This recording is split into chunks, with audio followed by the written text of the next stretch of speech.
todos, buenas tardes, buenos días para algunos, que sabemos que también hay espectadores al otro lado del charco, como nos gusta decir aquí o solemos decir aquí.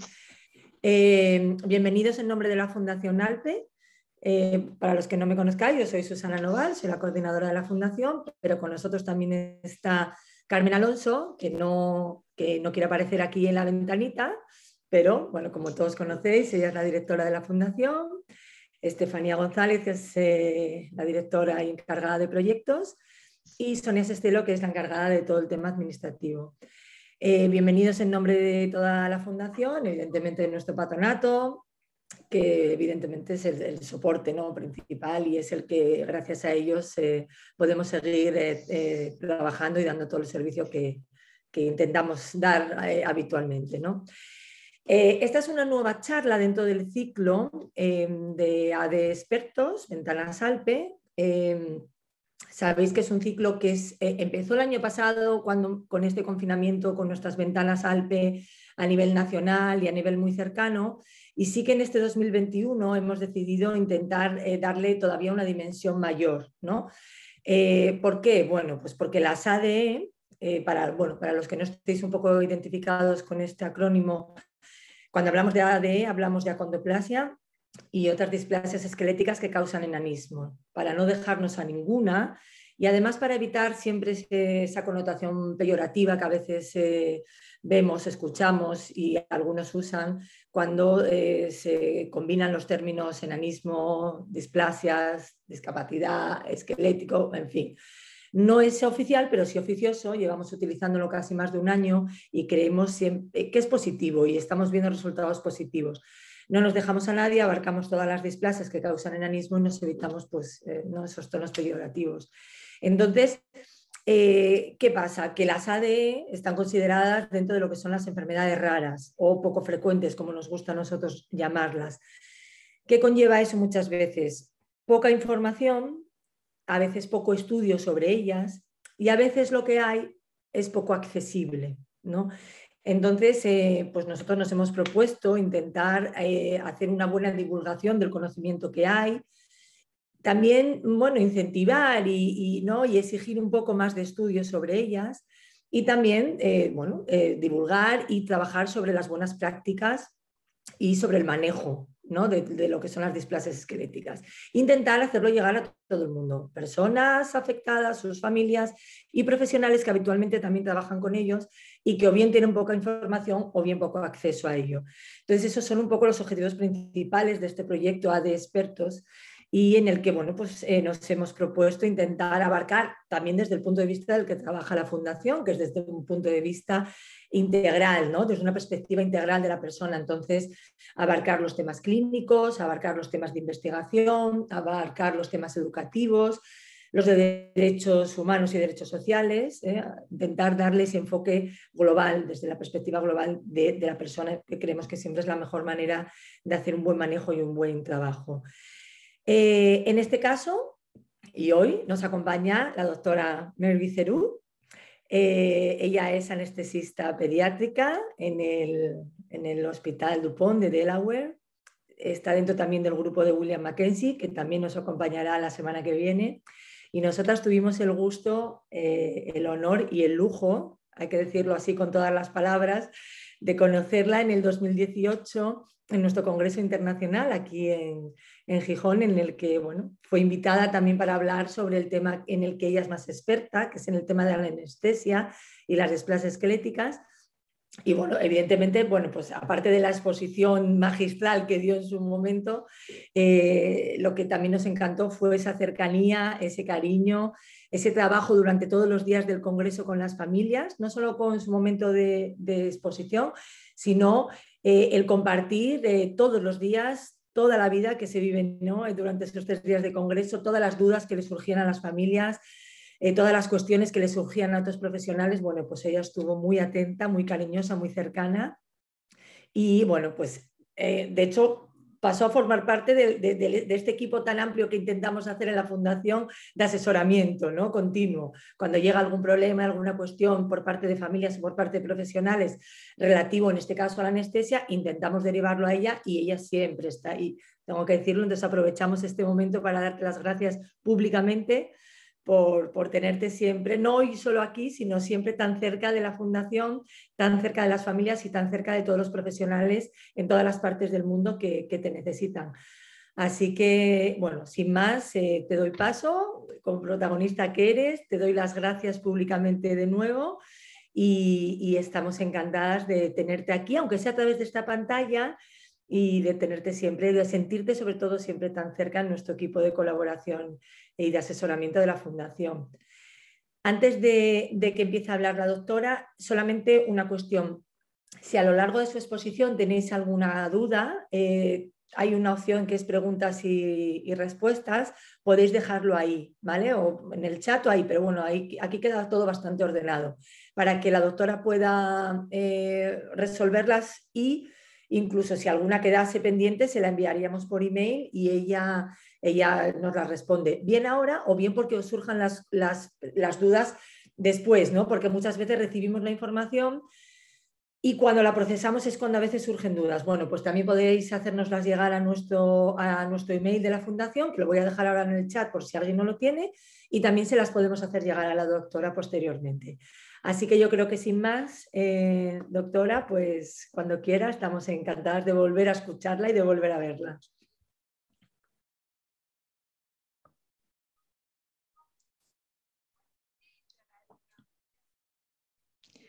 Veo que ya hay 19 preguntas, ¿me equivoco?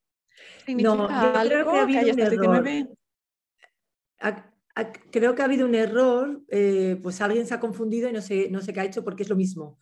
Es como un número de teléfono continuo y creo que no son, no, creo que no, bueno, creo no son preguntas. No son preguntas en concreto, es un número de teléfono y no sé qué, no pone ninguna pregunta en concreto. Entonces, bueno, el espectador que corresponda a este número o a este nombre puede dejar su pregunta por escrito. Pero vamos, hasta ahora mismo no hay ninguna, así que no se preocupe.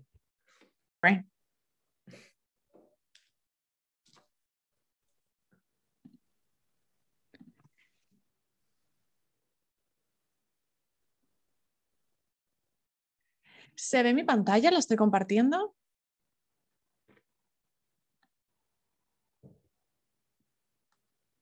No. Pues un segundito. A ver, le doy a compartir pantalla, ¿no? Vale, ahora lo veo. ¿Y ahora? Sí, perfecto. Fantástico. Displasias óseas. Voy a hablar en este caso de lo que conozco mejor en mi práctica diaria, que es el manejo desde un punto de vista de anestesia, para conseguir una anestesia sin problemas, porque estamos hablando de displasias óseas o esqueléticas que vienen con, bueno, como con muchas otras dificultades en la vida. Sí que puede haber algunas peculiaridades en el caso de la anestesia, pero si se maneja bien, podemos conseguir buenos resultados. De nuevo, insisto, se me escucha bien, ¿verdad? Los participantes Vale, se me escucha fantástico entonces. Primero, muchísimas gracias por esas cálidas palabras en la presentación. Gracias de corazón. Estoy en el hospital de Dupont y trabajo con el equipo de displasias óseas. Llevo ya 31 años trabajando aquí y ya tengo unos añitos, podemos decir. Muchísimas gracias por la invitación.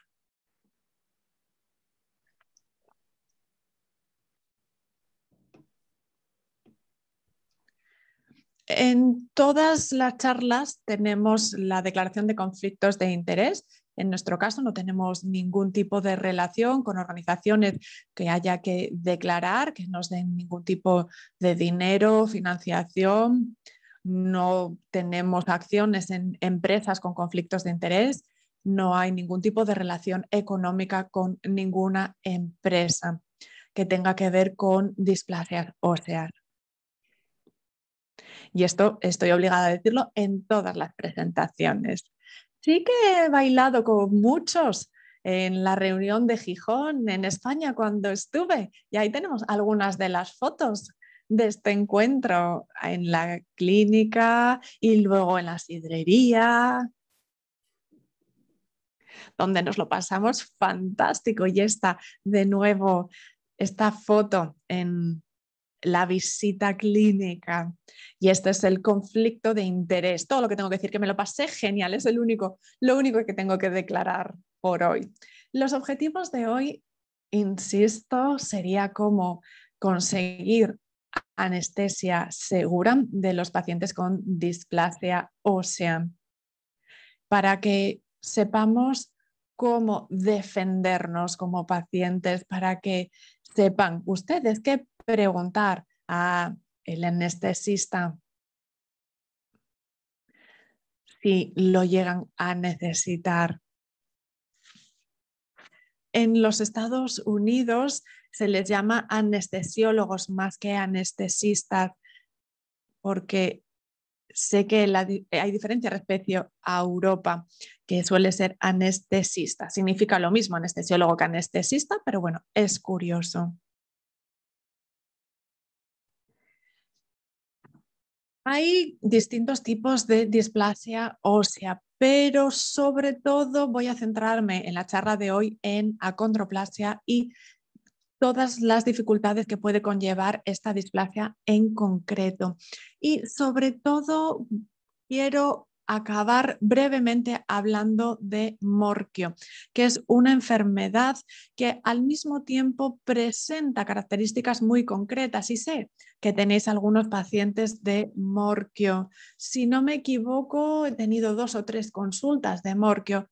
Así que, por si se conectan estos pacientes, también me referiré a ellos.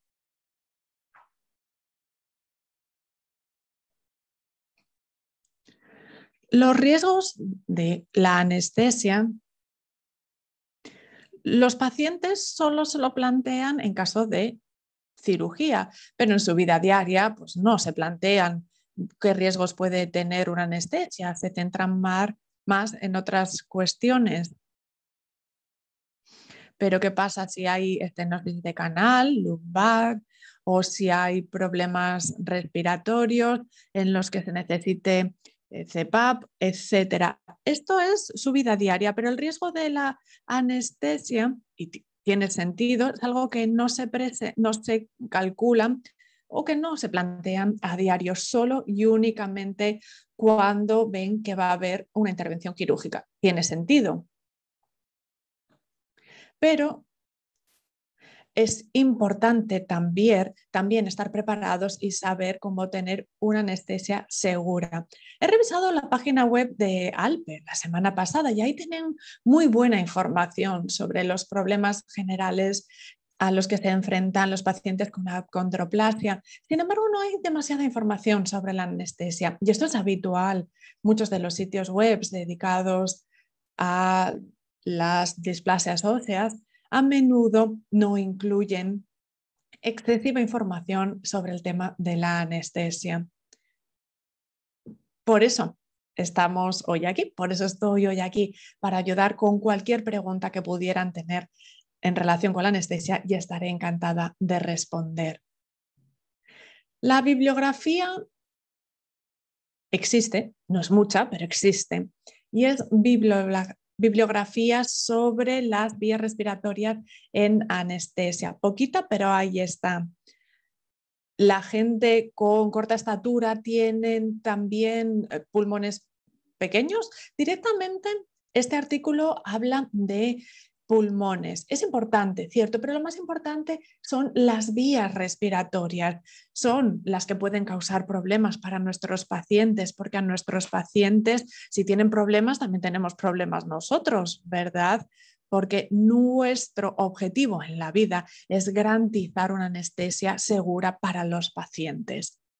Y aquí tenemos un buen ejemplo de un artículo donde se publica, cierto, pero se habla del sistema general sin hacer hincapié en lo que tiene que ver con la anestesia de manera específica.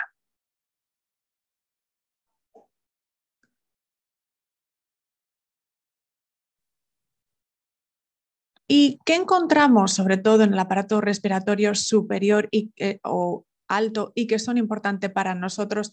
Siempre hablo de este tema, así que si me repito y ya lo conocen, pido disculpas por adelantado, pero quiero garantizar que todos los que estén hoy aquí entienden que cuando van a ver al médico y hablan de las vías aéreas superiores, inferiores, queremos que entiendan bien a qué se refieren ahí los médicos y por qué las vías aéreas superiores son superiores y las inferiores son inferiores. Si el paciente se duerme, si lo anestesiamos, primero tenemos que trabajar con las vías superiores o las vías respiratorias altas. Empezamos por las fosas nasales, la boca, pasando por la cavidad oral y el espacio posterior. Se ve el puntero, ¿verdad? Se ve el puntero, entonces, repito, empezamos por las fosas, después la boca y vamos bajando a lo que nosotros llamamos la faringe oral, la cavidad oral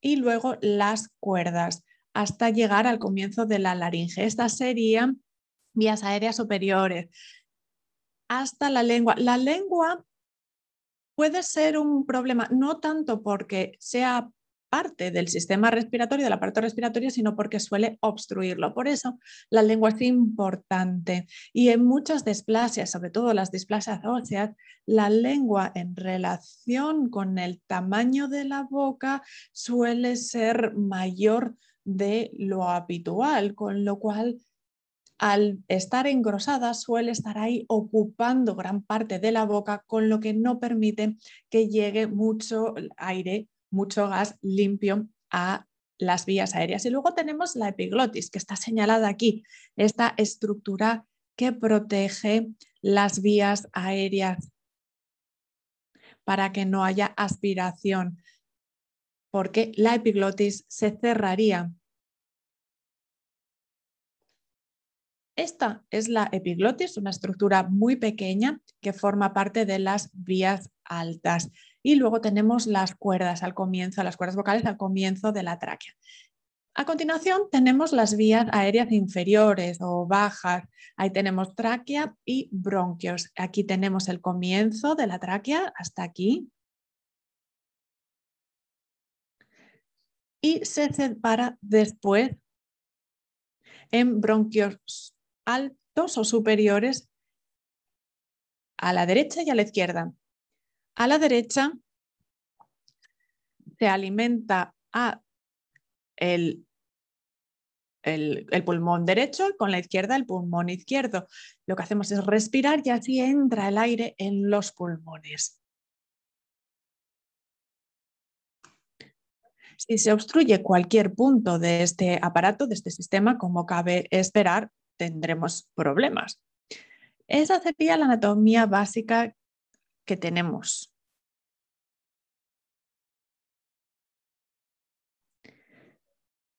Y si un médico o un anestesista nos dice que tenemos unas vías aéreas altas complicadas, pues significa que cuando se anestesia al paciente solemos utilizar esta máscara, posiblemente ya la conozcan la mayoría de ustedes. Utilizamos una máscara que no siempre tiene este aspecto en función del país en el que estemos, porque hay distintos colores, distintas versiones, pero básicamente la idea sigue siendo la misma. Se coloca en la boca y la nariz del paciente, cubriendo la boca, la nariz, y el paciente empieza respirando por sí mismo, por sí misma, y a medida que se van anestesiando, se van quedando dormidos, vemos cómo está la mano del asistente que está apretando lo que sería una especie de bolsa de plástico para meter aire por la boca y la nariz hasta llegar a los pulmones. Parece un proceso sencillo, pero en las displasias óseas, debido a la anatomía y sus peculiaridades, a veces es difícil, a menudo es difícil. Por eso, cuando decimos que las vías altas o superiores son complejas, podemos estar refiriéndonos a esta parte. Lo vemos en la diapositiva. Al respirar, el aire tiene que llegar a este punto aquí y después desde ahí hasta la tráquea y luego los pulmones.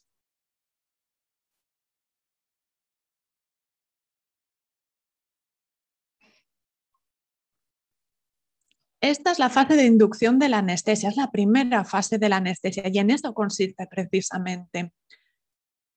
Lo que significa que necesitamos que las vías aéreas estén despejadas para meter oxígeno y el gas anestésico que hace que podamos anestesiar a la persona. ¿Por qué es difícil en los casos de displasia ósea? Voy a explicar después esta diapositiva, pero primero déjenme decir que se trata de algo complejo por distintos motivos. Los pacientes con displasia ósea, estoy hablando no solo de acondroplasia, pero estamos hablando de niños y adultos que en comparación con el resto del cuerpo tienen unas fosas nasales más pequeñas. Y no me refiero a que sean solo pequeñas por fuera, sino que a medida que se mete por la nariz, en esta foto, volvemos, a medida que empieza a entrar el aire, pasa por un pasaje cada vez más estrecho, se van estrechando a medida que avanza. Y luego la tráquea, sobre todo en los niños, es más pequeña en diámetro, con lo que es una dificultad añadida. Otra, además, el tamaño de la lengua, como ya he explicado. Por eso hay que mover la lengua. Hay distintas maneras de hacerlo y luego en las siguientes diapositivas explicaré cómo se hace esto.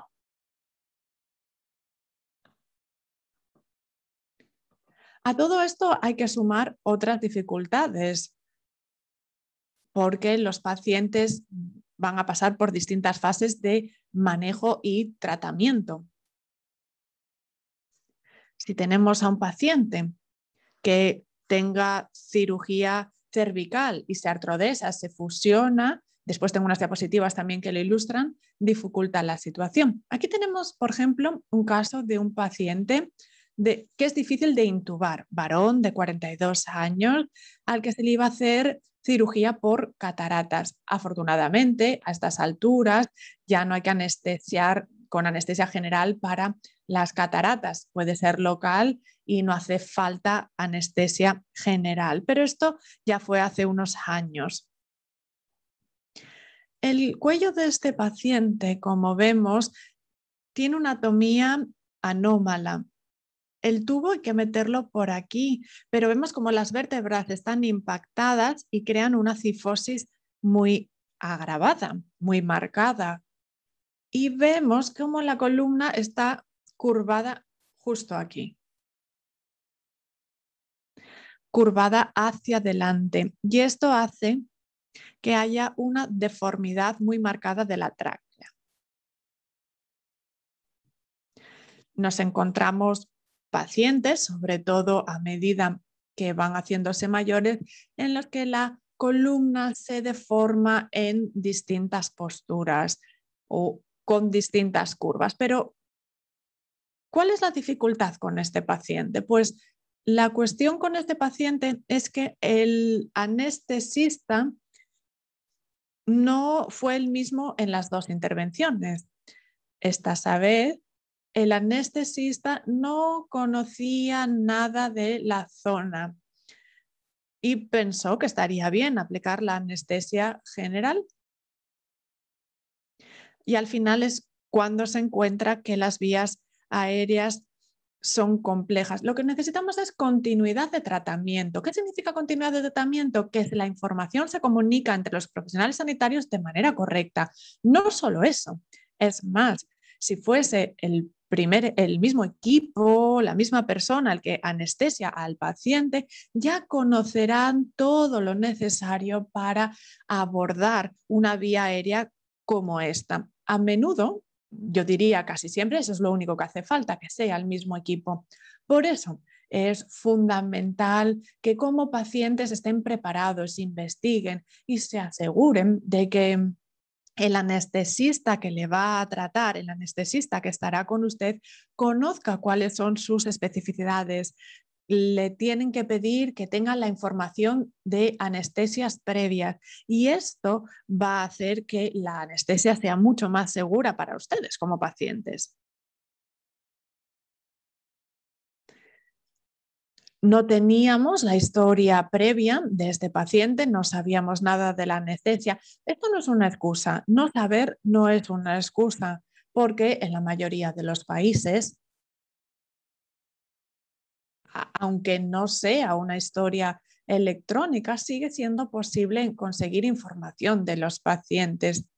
Nosotros, la historia electrónica, pues empezó hace unos 10, 15 años, como muchos, y yo llevo 31 años trabajando en este instituto, con lo cual siempre hemos podido conseguir información. También en el pasado, pues a lo mejor hay que hacer un par de llamadas, pero la verdad merece la pena.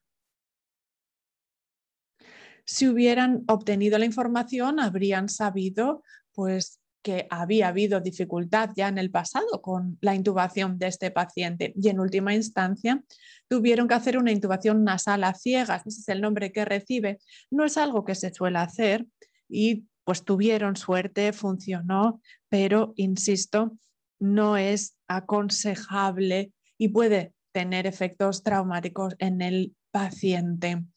Este es un caso del 66, con lo cual, bueno, podemos decir que por aquel entonces era justificable porque es hace mucho tiempo y que a lo mejor con la información que tenemos ahora la situación habría sido distinta y no se habría repetido.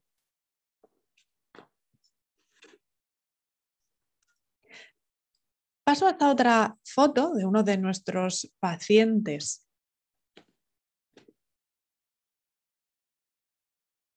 Otro motivo por el que las vías aéreas pueden resultar complejas.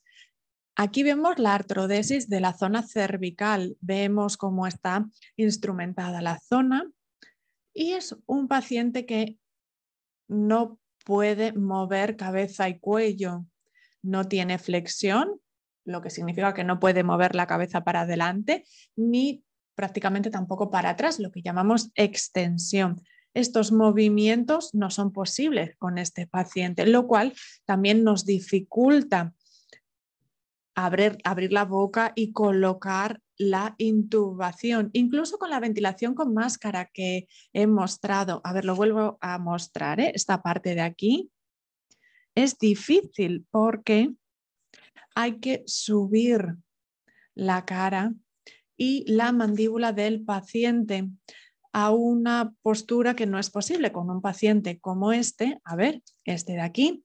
Aquí no es posible subir nada, no se puede levantar nada. Y luego tenemos lo que nosotros llamamos la intubación con fibra óptica y sedante. Seguramente lo hayan escuchado o a lo mejor ya hayan tenido esta intubación con fibra óptica, algo que se puede hacer de manera segura. Y es seguro porque al paciente no se le da anestesia general. y por lo tanto no nos arriesgamos en comprometer las vías respiratorias, porque si tenemos alguna dificultad, tenemos ese respaldo y podemos decir, bueno, pues no está funcionando esto, pues vamos a elegir otra opción. Este paciente es candidato de intubación con fibra óptica y sabemos que además ya ha tenido esa intubación con fibra óptica porque hemos recogido toda la información previamente.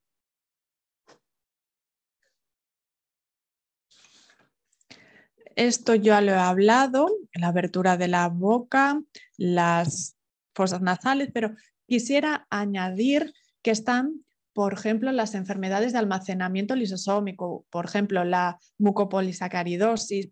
Morquio, yo diría que es el prototipo de este tipo de afecciones, de este tipo de displasia ósea.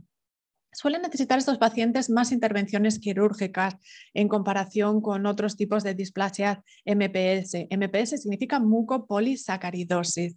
Tienen esa enfermedad de depósito de materiales que tendría que deshacer el cuerpo, degradar al cuerpo, pero por esa deficiencia enzimática que presentan, ese material se va acumulando, lo que significa que se acumula hasta un punto en el que, por desgracia, se obstruye la tráquea, el hueso, pero la tráquea es, como cabe esperar, es más difícil porque es un órgano muy importante para la anestesia y es lo que nos puede causar problemas. ¿Y cómo tratamos, cómo manejamos a los pacientes? Aquí tenemos el laringoscopio de intubación estándar. Todos los países lo tienen, todos los departamentos de anestesia lo tienen. En el quirófano, por lo general, solemos tener 2, 3, incluso hasta 5 o 6 tamaños distintos de laringoscopio y es lo que utilizamos para anestesiar e intubar a la mayoría de los pacientes si no tienen zonas complejas o difíciles. Esto es lo que se llama una hoja de Miller, este es otro nombre. Bueno, esto no es importante el nombre, son nombres que son marcas registradas y por eso lo menciono. Con esta lo que hacemos es, lo tenemos en este vídeo, es mirar.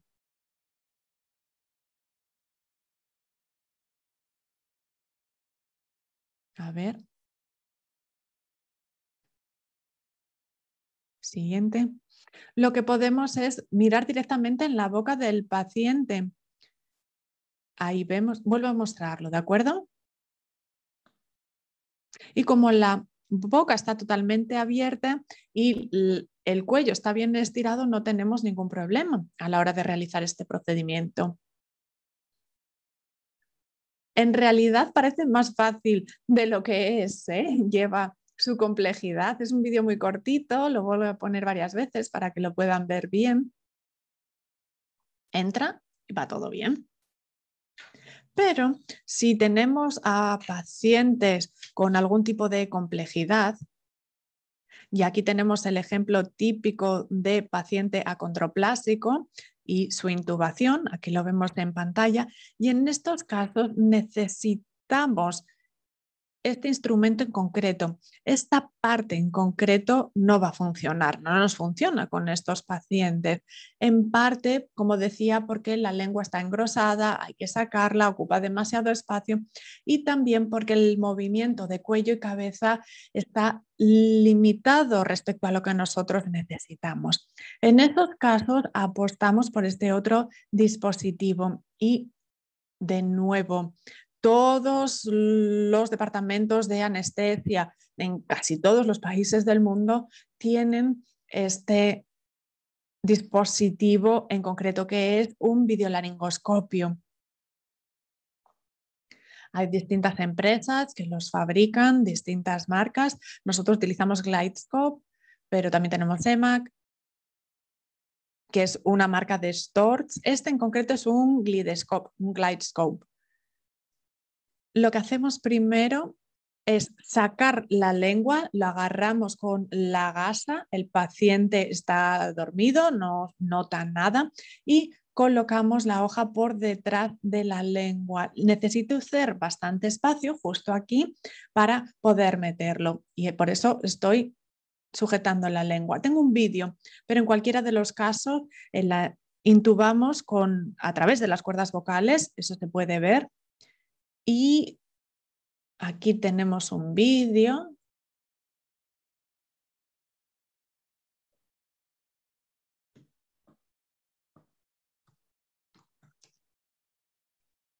¿Se ve? ¿Lo han visto?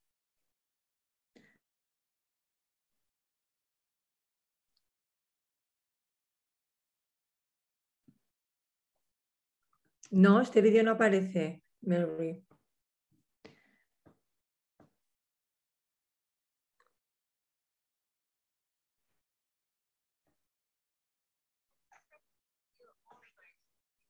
A ver, tengo el vídeo en pantalla, pero a lo mejor es que tengo que volver a compartir pantalla. A ver, lo intento.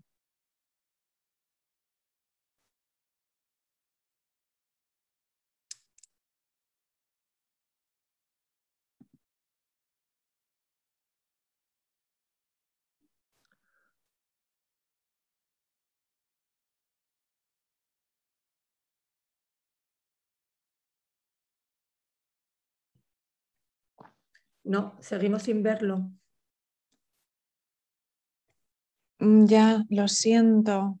No te preocupes, no pasa nada. Bueno, quizás lo pruebo otra vez durante las preguntas, ¿eh? Porque sí que quiero dedicar tiempo a las preguntas y las respuestas. El mes pasado tuvimos otra reunión sobre displasia y hubo muchas preguntas. Lo que no quiero es robar tiempo entonces de las preguntas. Perdona, Mary. Dicen que puede ser que tienes que compartir la pantalla completa, que tienes que dar a pantalla completa porque lo tienes como minimizado. Nos dejan aquí en el chat.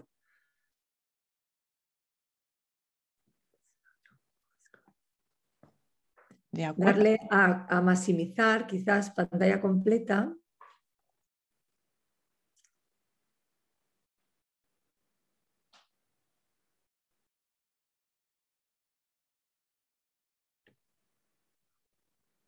¿Lo ves?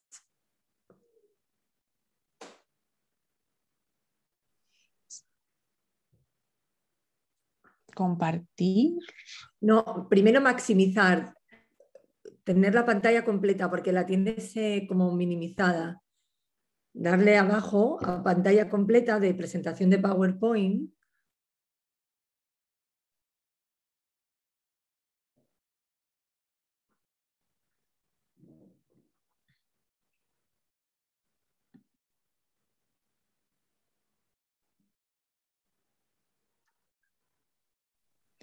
Pues no lo veo. ¿Dónde?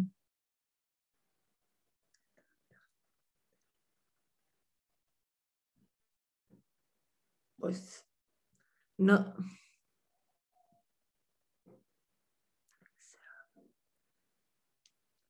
Ahí. A ver ahora.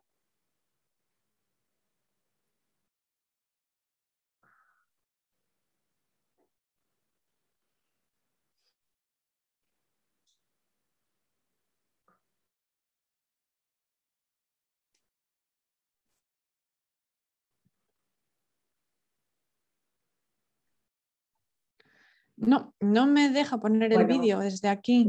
pues no pasa nada. No pasa nada. Puedes continuar y probamos si no al final, como has dicho.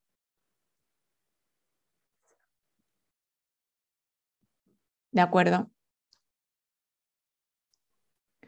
Después, mientras respondo preguntas, voy a intentar mostrar el vídeo, ¿de acuerdo? Vale. Sí que quería mostrar el broncoscopio de fibra óptica. Una de las cosas que nos gusta hacer es que el paciente vea de antemano cómo es, qué aspecto tiene el broncoscopio. De nuevo, es una vista indirecta. lo que hago es mirar a la pantalla y eso se ve en la foto. No estoy mirando al broncoscopio, estoy mirando a la pantalla, no al paciente. Porque si miro al paciente no veo nada.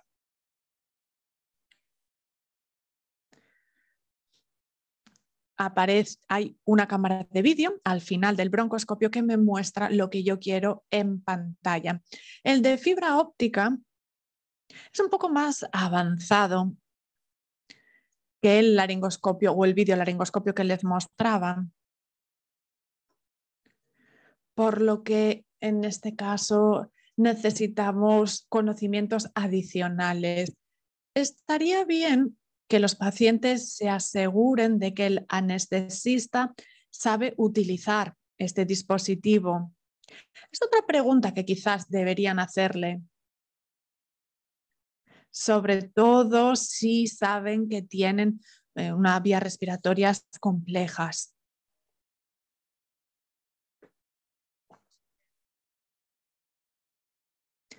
Estamos hablando de herramientas de las vías respiratorias, pero podemos utilizar lo que nosotros llamamos LMA. LMA en inglés significa máscara laringea. Y la verdad es que ha salvado muchas situaciones para nosotros.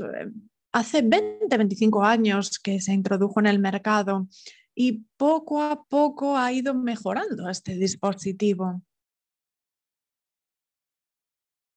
Si nos llega un paciente del que no sabemos nada, no sabemos si es compleja la anatomía, es la primera vez que se la anestesia o no tenemos nada de información, pero de repente sabemos que es un paciente complejo, entonces podemos ganar tiempo con este dispositivo en concreto para mantener la respiración del paciente y también podemos intubar con esta pequeña abertura de aquí.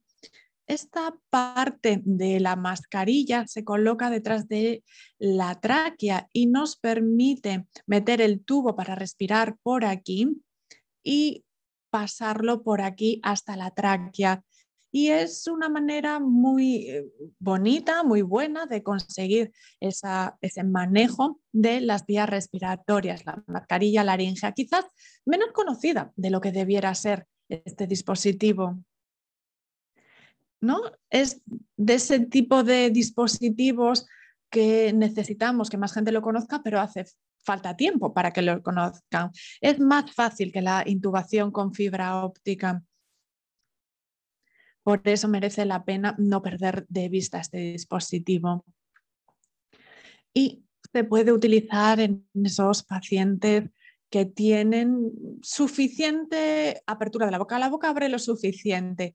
Si la boca no abre más de 14 milímetros, entonces la mascarilla laringea es como un cojincito que tiene y hay que meterla por detrás de la lengua. Eso puede ser difícil, con lo que la boca, mejor dicho, tiene que abrir lo suficiente como para poder meter la LMA o mascarilla laringea.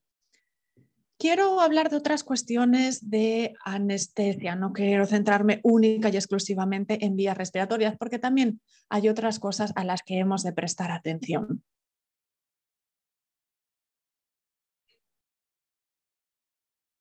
Por ejemplo, en ginecología para la cesárea ya tienen estos especialistas dificultades a las que tienen que enfrentarse, por ejemplo, hacer anestesia raquidia, epidural. La bibliografía nos habla de algunos casos clínicos sobre este tema. De hecho, habla más que de las vías respiratorias. Sobre las vías respiratorias parece que no se publica nada. Deberíamos tener más información, pero si hay malos resultados, no se publican los casos. En caso de la raquidia, la epidural, si se publica, los resultados no suelen ser demasiado malos. Por eso el mundo médico decide publicarlos. Por eso mismo tenemos algunas publicaciones más en cuanto a este tema concreto para el tratamiento de displasias óseas. La raquidia y la epidural, quiero decirlo de antemano, están contraindicadas en MPS, sobre todo los pacientes de Morquio. Sí que hemos publicado nosotros en distintos artículos, distintos lugares, tenemos un ensayo, cuando hablo en plural en realidad hablo de mí, pero hemos dicho que está contraindicado sobre todo por grandes números de infecciones de la médula. No aplica tanto a los pacientes de acondroplasia, pero si nos están escuchando pacientes con Morquio, es importante que lo sepan. Y si hablamos de bibliografía y raquidia y epidural, quizás la raquidia es más habitual,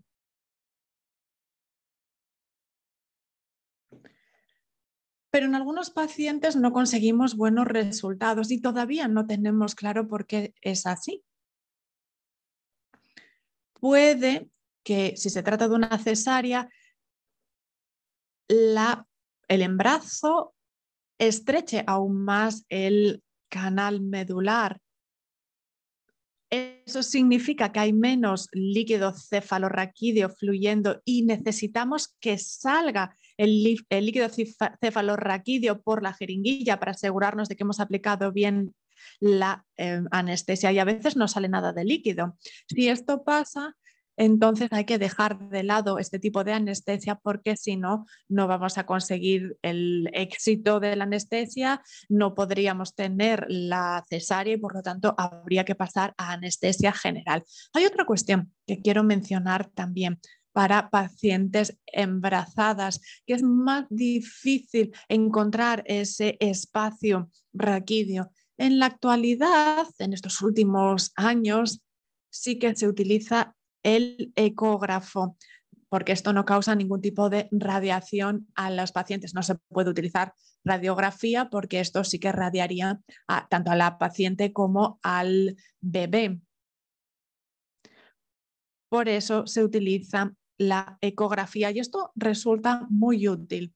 Otra cuestión en la que quería insistir, otro, truco muy útil que tengan ustedes en cuenta al hablar con el anestesista, sobre todo si estamos con el ginecólogo o el obstetra, es decir, el que se encarga de los pacientes o las pacientes embarazadas y los partos.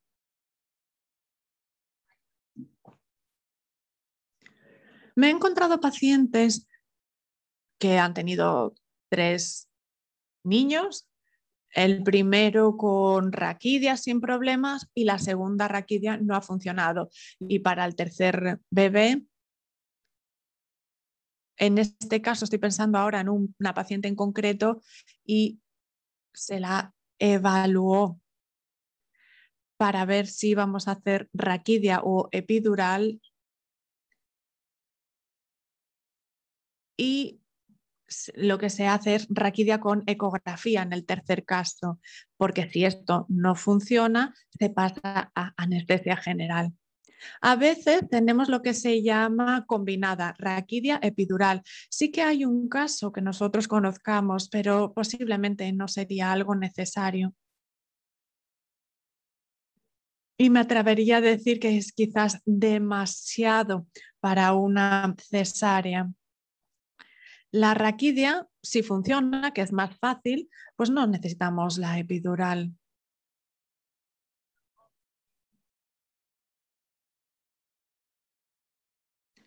Pero no hay que poner en práctica todo lo que se publica. A veces se publican cosas simplemente por tener bibliografía sobre el tema para pues, mostrar a lo mejor que el departamento de ese hospital pues, tiene material que publicar. A veces es así. Ahora quiero hablar de los lactantes, de los niños de pecho. Muchas veces necesitan resonancia del encéfalo, del cerebro, porque en muchos casos presentan estenosis del agujero magno, que está justo en la base del cráneo. Forma parte de la médula, pero no es la columna vertebral, es la parte inferior del cráneo, que se estrecha demasiado y por lo tanto la médula no puede salir bien del cerebro. En la acondroplasia no suele, tenemos esa inestabilidad de la C1, C2, C3. No, esto no es habitual. No es habitual esa inestabilidad de la vértebra C1 a la C3. Lo habitual es sí que tengamos estenosis de canal en el agujero magno, lo que causa apnea, problemas para la lactancia y también falta de tono muscular, lo que supone que hay un tono muscular inferior al deseado. En el pasado, el lactante solía recibir cirugía rápidamente por este motivo, pero ahora los neurocirujanos prefieren esperar y observar, salvo que haya algún criterio concreto que les obligue a intervenirles de inmediato, porque llegará un punto en el que a lo mejor hay que operar al niño y para descomprimir en quirófano el agujero magno. No se trata de que sea una anestesia complicada, sobre todo cuando se va a hacer la resonancia al niño, porque muchas veces no nos planteamos tanto la anestesia cuando hablamos de resonancia, pero aún así la anestesia no deja de ser una anestesia, ¿verdad? Ya sea para una resonancia o para una intervención, anestesia es anestesia. Y si se va a hacer una resonancia del cerebro en el lactante, solemos hacer la anestesia general porque lo que busca el especialista es una resonancia limpia, perfecta y lo mejor es que el niño no se mueva. Si el niño se mueve, entonces sale todo borroso. Por eso van a querer como un poco una resonancia de cerebro y columna con anestesia general. Cuando aplicamos anestesia, en este caso, no utilizamos opiáceos, no utilizamos opioides, morfina, fentanilo, ese tipo de medicamentos que tienen el efecto opioide, porque eso causa una depresión del esfuerzo respiratorio, lo que supone mayores episodios de apnea. Así que lo hacemos sin opioides, esto es muy útil. Otra cosa que tienen estos lactantes es CRUP después de despertar, porque en la mayoría de los casos de displasia, sobre todo acondroplasia, esta zona está muy estrechada, por eso tienen laringotraqueobronquitis aguda, denominada CRUP. Así que al levantarse, al despertarse, el niño puede tener ese dolor en la zona. A veces se le puede tratar con esteroides de manera eficaz y durante 24 horas lo mantenemos en observación y luego se van a casa al día siguiente. En cuanto a los adolescentes, suele haber estenosis del canal en la zona lumbar y salvo que sea muy compleja la anatomía de las vías respiratorias, no solemos tener problemas con la anestesia. Aún así, también los anestesistas tienen que tener en cuenta cosas concretas. Por ejemplo, la temperatura de la anestesia. En el caso de la anestesia, porque en los casos de acondroplasia vemos que hay sudoración abundante y un aumento de la temperatura, incluso cuando no están anestesiados. Por eso, en la anestesia está bien cubrir al paciente, taparlos y solemos utilizar, si no, ventilación de aire caliente forzada, porque es importante que estén cálidos, aunque por lo general no lo necesitan. Si lo utilizamos, muchas veces lo que hacemos es apagar de inmediato el ventilador en cuanto suba la temperatura, porque si no, sí que puede subir mucho la temperatura y ahí, si el anestesista no es consciente de que esto puede pasar, pues a lo mejor puede alarmarse. Y esto pasa en otros casos también de displasia ósea, pero sobre todo en el caso de acondroplasia es donde lo encontramos más y no tanto, insisto, en otras displasias. Y la verdad es que muchas veces los padres refieren que a los niños no les gustan las mantas porque sudan. Esto es habitual que nos lo cuenten los padres.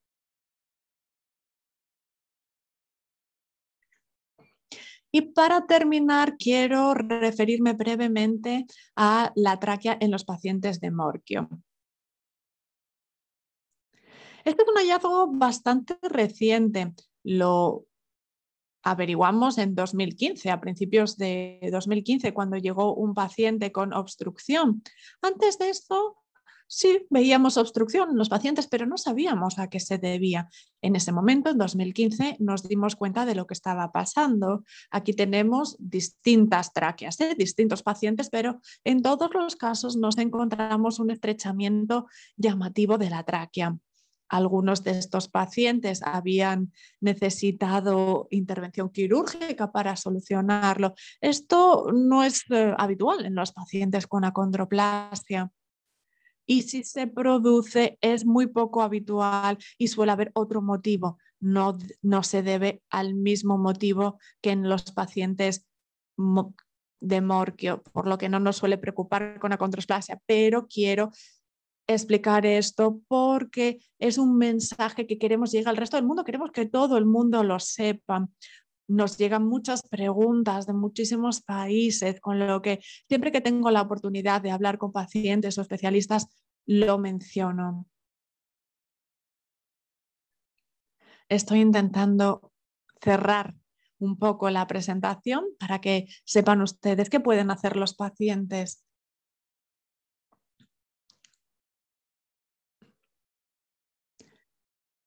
Recomendamos lo siguiente. Si sabemos que tenemos vías respiratorias complejas, estaría bien que llevasen una pulsera de emergencia. Hay distintas organizaciones que las diseñan. Nosotros intentamos que los pacientes las reciban gratuitamente, pero otras veces son los pacientes los que las buscan. Son unos pocos dólares lo que cuesta. Algunos de los pacientes que tenemos nosotros incluso tienen mi teléfono grabado en la pulsera. No pasa nada, los conozco bien a la mayoría y si por lo que sea tienen que ir a quirófano o a emergencias, el médico correspondiente me puede llamar. Muchos de los pacientes pueden explicar o el médico puede consultar su historia médica para saber cuál es la zona compleja. También tenemos ahí nombres de familiares, etc. Aquí tenemos al equipo de displasia ósea. Dr. Mackenzie está aquí, estará la semana que viene dando una charla también para ALPE. Mary Little trabaja con nosotros, no sé si la conocen. Tenemos otra colaboradora del equipo que es Andrea, que no aparece en la foto porque no estaba ese día. Tenemos a Mike Aubry, que también lo conocen, genetista, Angie Duker, que trabaja con Mike, Carlene, que es la que nos mantiene a raya, o bueno, sobre todo el doctor Mackenzie, es la que se encarga de llevar al hilo al doctor Mackenzie. Y aquí tenemos al coordinador de investigación, Roger, y aquí estoy yo, esa soy yo. Muchísimas gracias a todos. Si hay preguntas, encantada. Espero no haberme alargado demasiado. Bueno, pues muchísimas gracias, doctora. Yo desde aquí te mando un aplauso muy fuerte al finalizar tu presentación y bueno, y el resto del equipo, ¿no? Como siempre ha sido una presentación muy clara, muy concisa y lo que siempre además intentamos pedir con un lenguaje muy apropiado para todos los asistentes, porque hay profesionales, sí que los hay, viendo los participantes, pero hay un gran porcentaje de familias que sí que necesitan no solo que se les explique, sino entender, ¿no? Qué es lo que se les está explicando, cuál es la información que tienen que recibir y, bueno, pues como siempre ha sido fantástica. Así que muchísimas, muchísimas gracias. Me ha hecho muchísima ilusión ver las fotos del Congreso del 2018 y también ahora el grupo de displasias con el doctor Mackenzie, Colin Dito, bueno, en fin. Tenemos grandes recuerdos, pero que no solo quedan en el recuerdo, porque el año que viene tenemos nuestro nuevo Congreso Internacional en el 2022, así que hay que ir preparando agendas. Hay que ir preparando el ánimo porque son días muy intensos, pero días muy, muy bonitos para disfrutar todos. Así que, como no, recibirá la invitación oficial y formal, pero ya la está recibiendo aquí de manera informal, ¿no? Por nuestra parte, que contamos con usted otra vez con nosotros, porque siempre es un placer tenerla cerca. Así que muchísimas gracias. Nos han llegado varias por distintos canales, algunas preguntas. Algunas yo creo que puede ser que se hayan contestado a lo largo de la presentación porque han llegado en distintos momentos. De todas formas, yo las formulo por si acaso hay algún matiz que quiera hacer, ¿no? Sobre lo que están preguntando, y si ya ha sido contestado, pues nada, la respuesta es rápida y sencilla. ¿Le parece que lo hagamos así?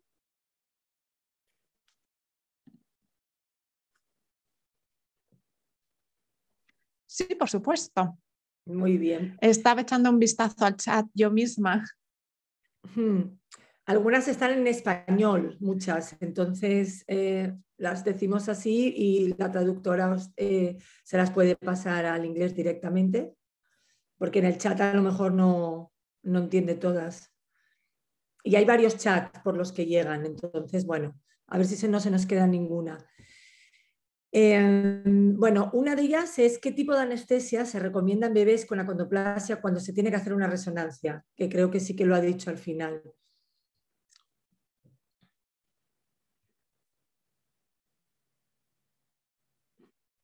Sí. Hay dos tipos de resonancia magnética. Una, la que se llama rápida, resonancia rápida, y es un ciclo rapidísimo de imágenes. Y ahí no hace falta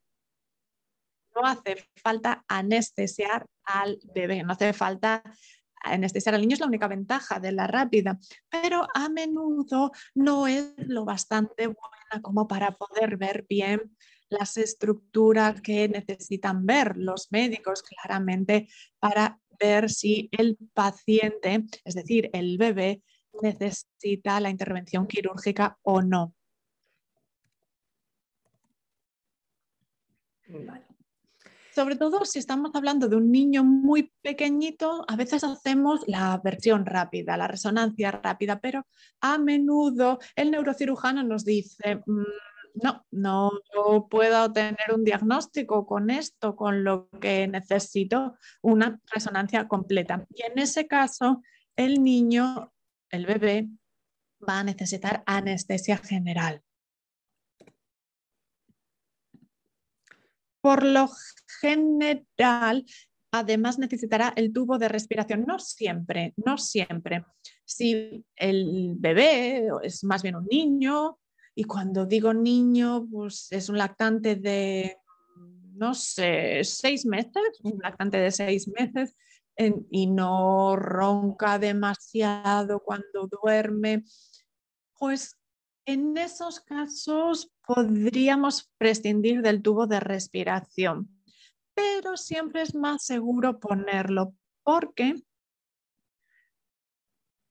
casi todos conocemos que Pinta tiene un aparato de resonancia, ¿no? Es como un túnel, es una estructura en el que hay que meter al bebé hasta el fondo, se aleja de nosotros y no le estamos tocando.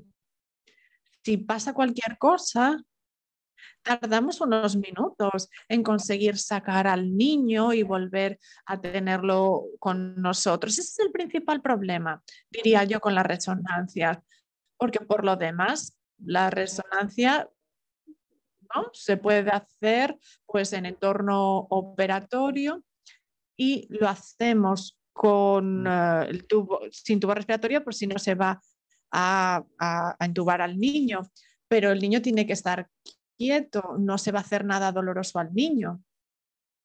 Ahora, lo que nos preocupa en el caso de las resonancias es que el lactante, el bebé, entre sin protección en el dispositivo de resonancia y a veces se altera. Por eso muchas veces lo que hacemos es proteger la vía respiratoria y nos aseguramos de que el paciente pueda respirar. ¿He respondido a la pregunta? Sí, perfectamente, gracias. Mira, tenemos un caso particular, se lo formulo y nos dice qué le parece. Mi hijo de 16 años tiene una displasia esquelética llamada gerodermia osteodisplásica con hiperlasitud cervical. Tuvo una cirugía de hernia inguinal con 6 meses sin saber de su hiperlasitud. En caso de que en un futuro tuviese que entrar en quirófano, el tema de la anestesia es algo que nos preocupa bastante como padres. ¿Sería conveniente que se le hiciese un estudio previo para presentar al anestesista en caso de que hubiese que hacer una intervención de urgencia? En caso positivo, ¿quién debería realizarnos ese estudio? ¿Y quién nos debe derivar?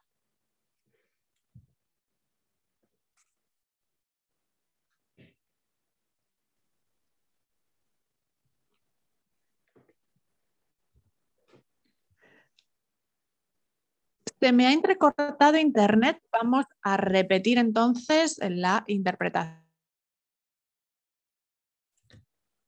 ¿La fórmula de nuevo, Laura? Se la estoy leyendo desde el chat, ¿de acuerdo? Vale, perfecto.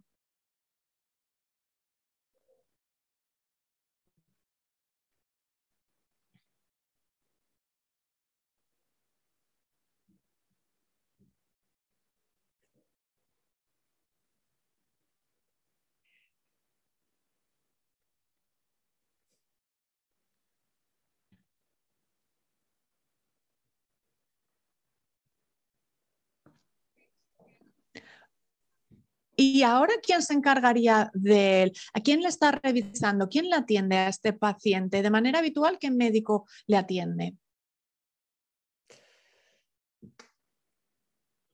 Pues a nivel general está seguido, entiendo, yo que conozco un poco a la familia que formula la pregunta, a nivel de lo que es su displasia está seguido por el traumatólogo y por un equipo multidisciplinar experto en displasias esqueléticas. Eh, la cuestión es el tema específico de la anestesia, por dónde deben de moverse los papás, ¿no? O quién debe hacerse ese estudio para tenerlo ellos siempre, en caso de que tengan que realizar una intervención, poder presentarlo. Entiendo que es así.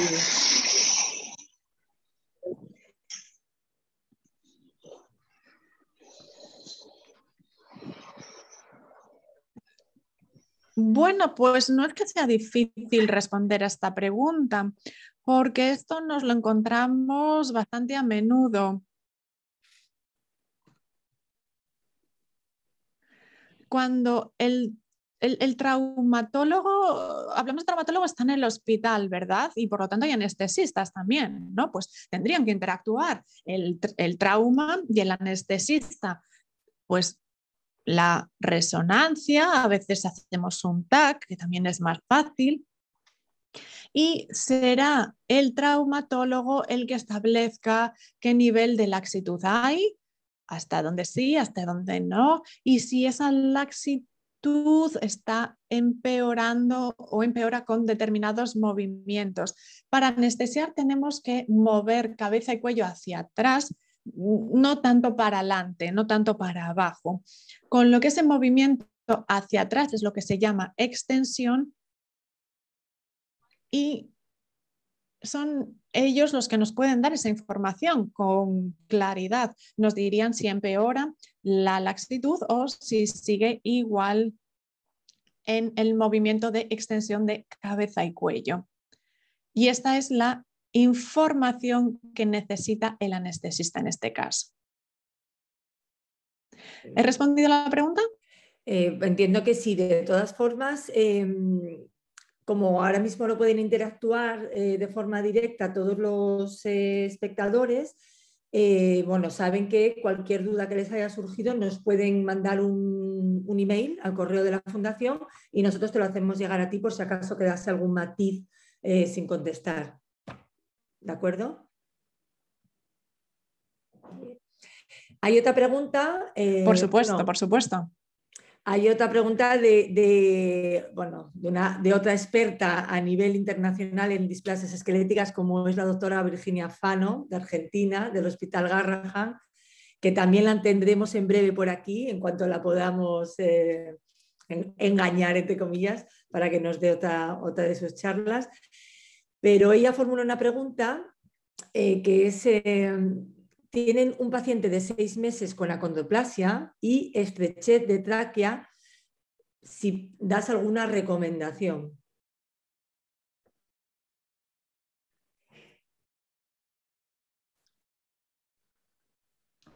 Bien. ¿Y va a necesitar anestesia?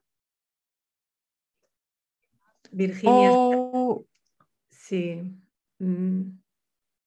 Virginia, ¿estás en el chat? Sí.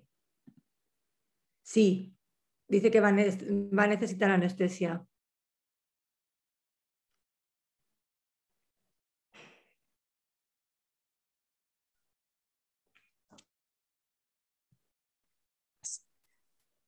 Vale. Pues mira, recientemente he tenido un caso similar, no es que sea poco habitual.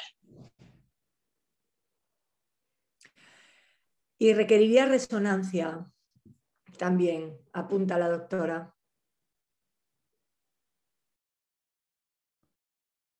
Vale. ¿Y intervención por estenosis de agujero magno? ¿Es por una estenosis, Virginia?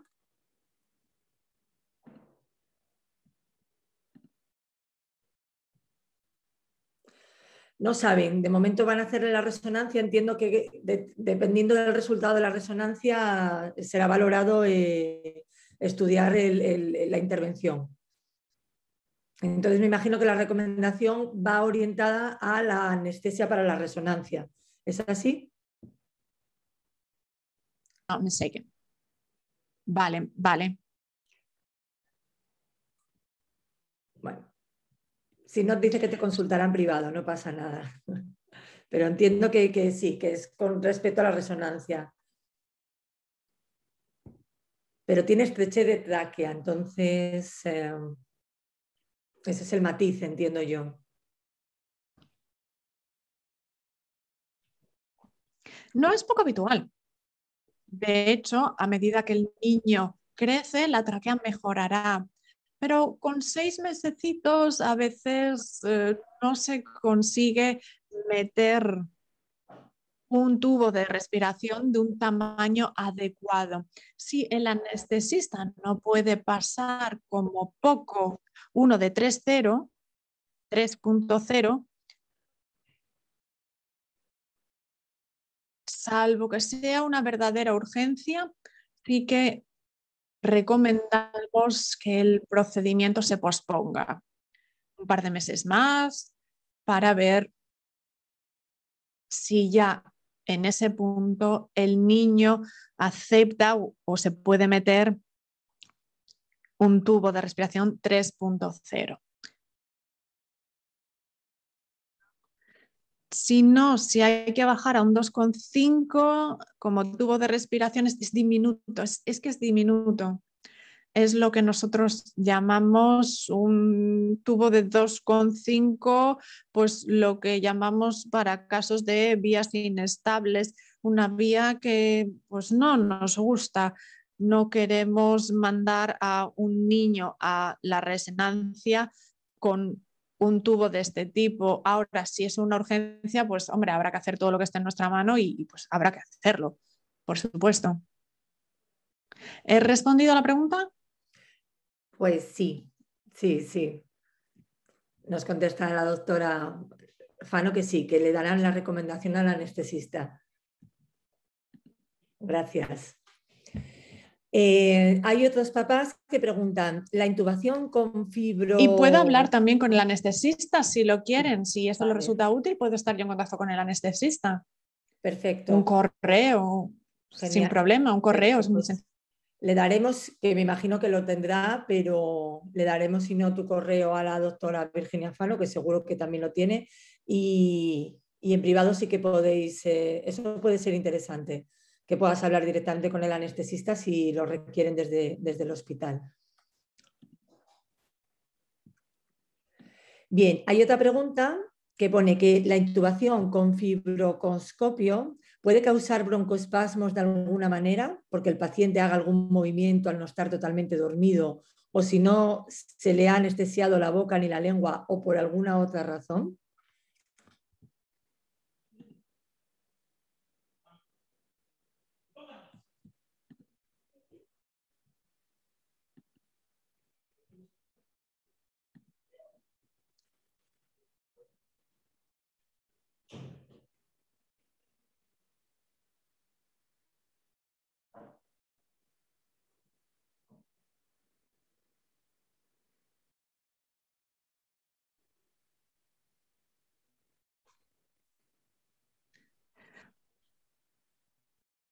Por eso la fibra óptica, esta herramienta, el fibrobroncoscopio de fibra óptica, es una intubación para la que hace falta conocimientos. Si se puede sedar al paciente, pues va a depender de cuánta sedación tolere el paciente. En algunos casos se seda al paciente hasta el punto que prácticamente quedan inconscientes, pero no totalmente anestesiados y por lo tanto tienen respiración espontánea, lo que es lo mismo, respiran por sí mismos. Y todavía habría que anestesiar la nariz hasta detrás de la nariz y funciona bien. Pero en los 31 años que llevo trabajando he tardado mucho en llegar a esos conocimientos y eso es lo que marca la diferencia, saber hacerlo bien. El broncoespasmo no es que lo cause, no causa broncoespasmos, pero sí que hace que tosa, es difícil que se muevan y esto complica mucho el procedimiento porque ya hemos visto el broncoscopio, es como un noodle chiquitito, un fideo diminuto, no un fideín de nada.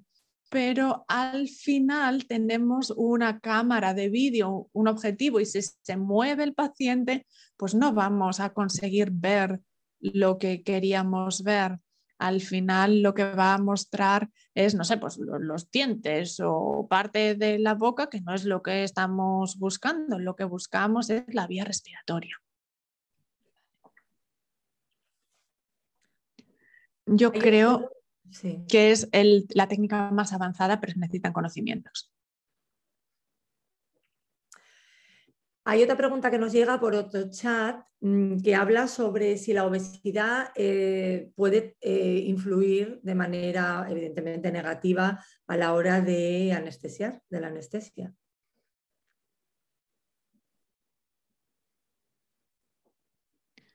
Sí, la obesidad es un problema habitual. El efecto negativo sí existe si el paciente tiene, por ejemplo, altos niveles de CPAP o BPAP. Si se hace bien, no es tan problemático como que esté estrechada la vía aérea, salvo que tengamos ahí esa presión positiva de las vías respiratorias. Pero incluso en los adolescentes que vienen a ser intervenidos suelen tener algún tipo de obesidad y que ya necesitan ese tipo de presión positiva de las vías respiratorias. Ahí les pedimos que traigan su máscara de CPAP o BPAP y después de la anestesia, después de sacar el tubo de respiración, inmediatamente les volvemos a poner la máscara de presión positiva, que es la que suelen estar utilizando. Y esto es algo que sí, que hay que programar, pero que se puede hacer. Más preguntas relacionadas también con los bebés. En esta línea están preocupados porque con frecuencia tienen que pasar por resonancias por distintas circunstancias, ¿no? Y sobre todo en los primeros años de vida con las resonancias o con alguna operación, con alguna intervención, los papás están preocupados si todos los años pasar por una anestesia para una resonancia puede acabar siendo perjudicial para el niño. Aunque sea poca anestesia para solo una resonancia y no una operación, pero como es frecuente y prolongada en los primeros años, sobre todo, si eso puede llegar a ser muy perjudicial para el niño.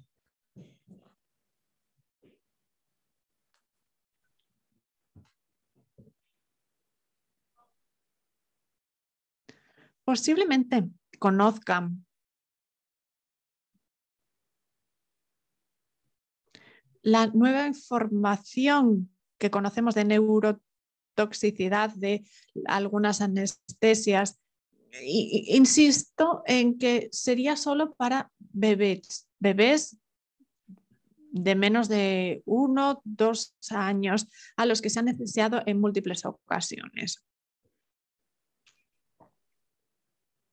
No queda claro que esto sea así, porque los estudios no han sido concluyentes hasta el momento.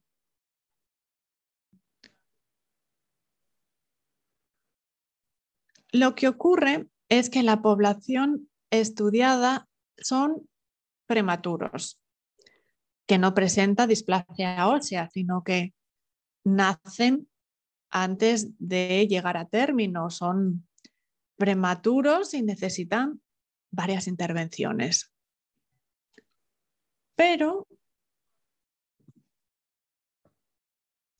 son pacientes que ya tienen algún tipo de retraso cognitivo o de desarrollo. La pregunta que se abre ahora es si se debe a la anestesia o si se debe a ser niños prematuros.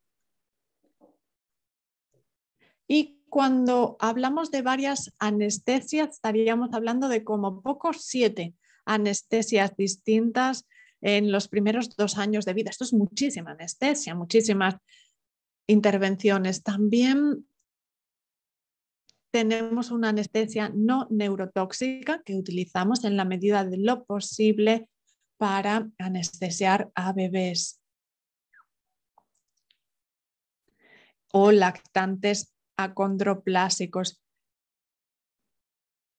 Tenemos a desmetatomina que se llama Prexedex. Esa es la marca Prexedex y que no presenta neurotoxicidad para nada.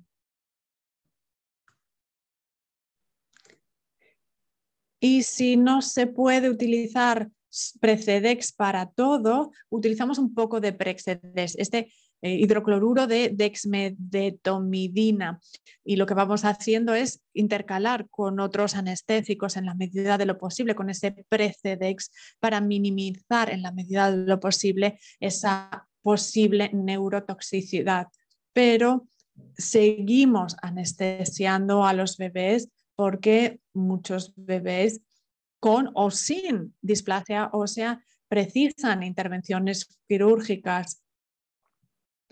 En intervenciones en niños, en bebés, pues no se les puede intervenir sin anestesia, con lo que se les anestesia. Y en los estudios actuales, tanto nacionales como internacionales, en cursos sobre este tema, no tenemos resultados no concluyentes. Así que no decimos que no anestesiamos a los niños, no, para nada, por miedo a la neurotoxicidad, no es así. Cuando hay que intervenir a alguien, pues no es placentero, pero nadie queremos que nos operen sin anestesia, ¿no? Hombre, las resonancias ya es distinto, pero si se hace bien, yo creo que el riesgo es mínimo en cuanto a neurotoxicidad. Ya sé que ha sido una respuesta muy larga. No, no, no, no se preocupe, perfecta. Vale más que las cosas queden claras, para nada. Hay otra pregunta sobre la hidrocefalia. Dice que si los niños con hidrocefalia tienen más problemas a la hora de la anestesia.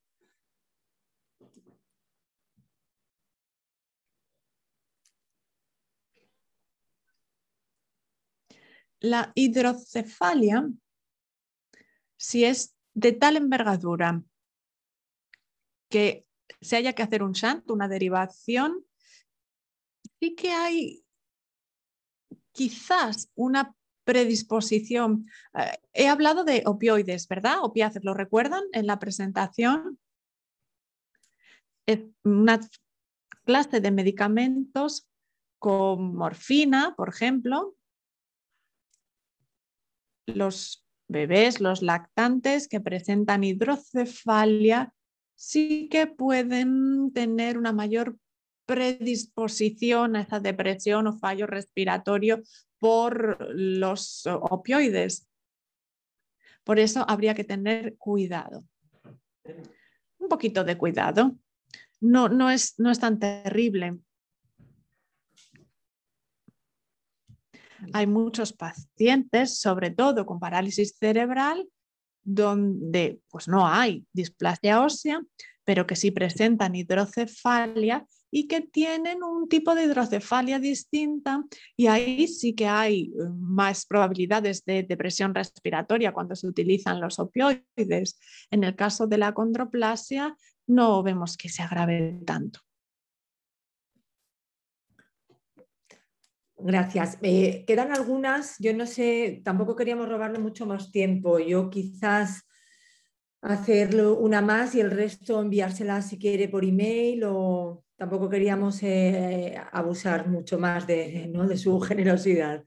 Entonces, yo creo que si le parece, mira, podemos hacer una más, ¿le parece? ¿Tiene tiempo? Y el resto, ¿sí? Por supuesto, sin problema. Muy bien. Mira, hay un caso que dicen que tiene un niño de 6 meses recién operado de descompresión del foramen magnum, ¿no?, que es una operación que desgraciadamente vemos que se hace asiduamente en los primeros años de vida, ¿no? Tiene 6 meses en este caso y preguntan sobre qué tipo de cuidado, ¿no? Qué cuidado tienen que tener después de la operación y con respecto a la anestesia, entiendo, y también una vez que, ¿no?, que se despierta de la anestesia, también luego les hacen una resonancia posterior, si es también peligroso hacerlo con muy poco tiempo de intervalo, entiendo, ¿no? Si hay que espaciarlo más, bueno, pues un poco el cuidado que hay que tener una vez que despiertan o una vez después de la operación, y el tiempo que haya que prolongar entre una cosa y otra para no meter tanta anestesia en tan poco tiempo. ¿Qué opinas sobre ello?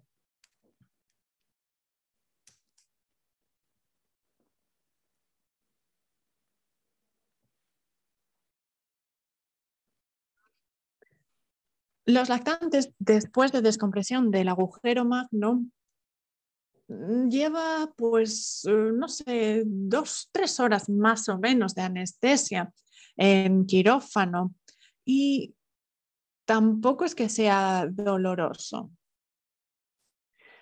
Y se puede manejar fácilmente sin necesidad de analgésicos opioides.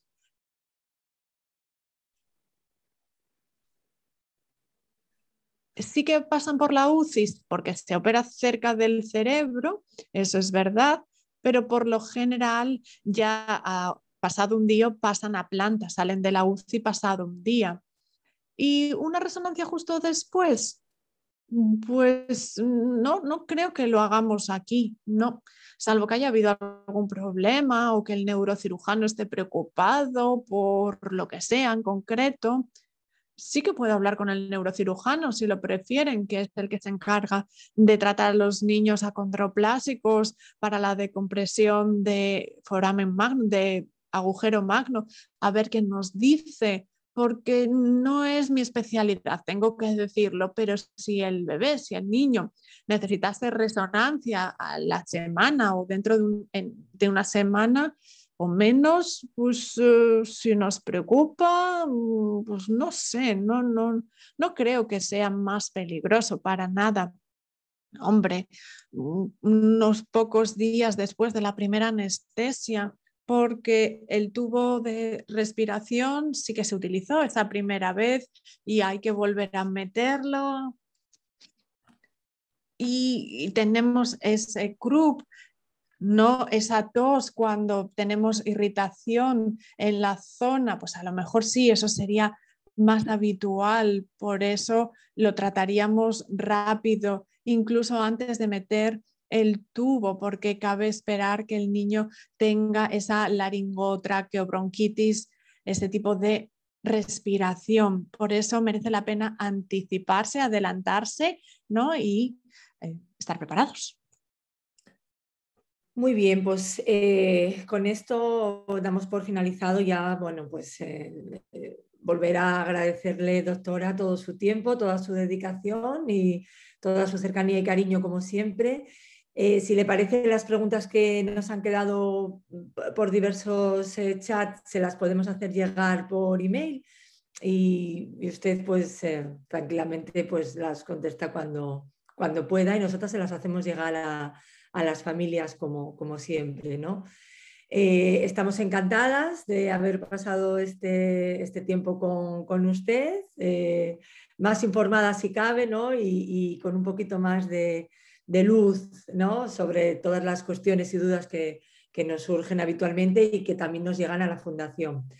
Estamos en contacto, seguimos en contacto como asesora clínica que la tenemos ya de la Fundación y esperando y deseando verla el año que viene en nuestro próximo Congreso Internacional, ya va en persona para disfrutar más si cabe, ¿no? de su conocimiento, de su compañía. Así que muchísimas gracias, que tenga un buen día, de resto de día allí y nos vemos. Muchísimas gracias por todo, de verdad. Un verdadero placer, muchísimas gracias. Y no lo duden, mándenme un correo electrónico con preguntas. Hay algo que quiero decir sobre la dirección de correo. Tengo dos direcciones de correo. Uno, mari.teraux@nemours.org. Es lo que aparece en pantalla. Pero a veces desde el extranjero, por lo que sea, esta dirección causa problemas.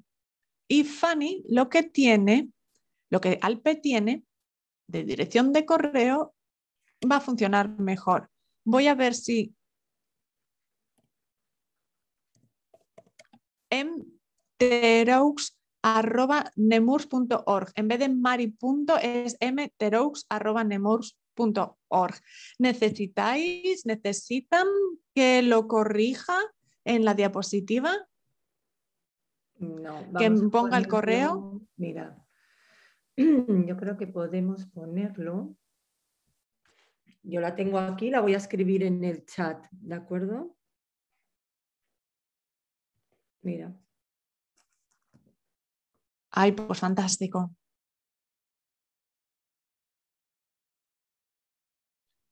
A ver, la que usamos nosotros en Alpe. Pero es la que tenemos. ¿Cuál es la otra Fanny, cuál es la otra que dice para ponerla en el chat?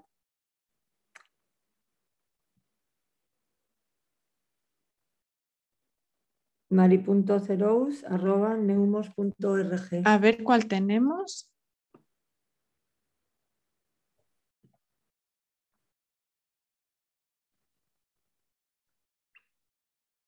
Yo creo que es la misma la que usamos.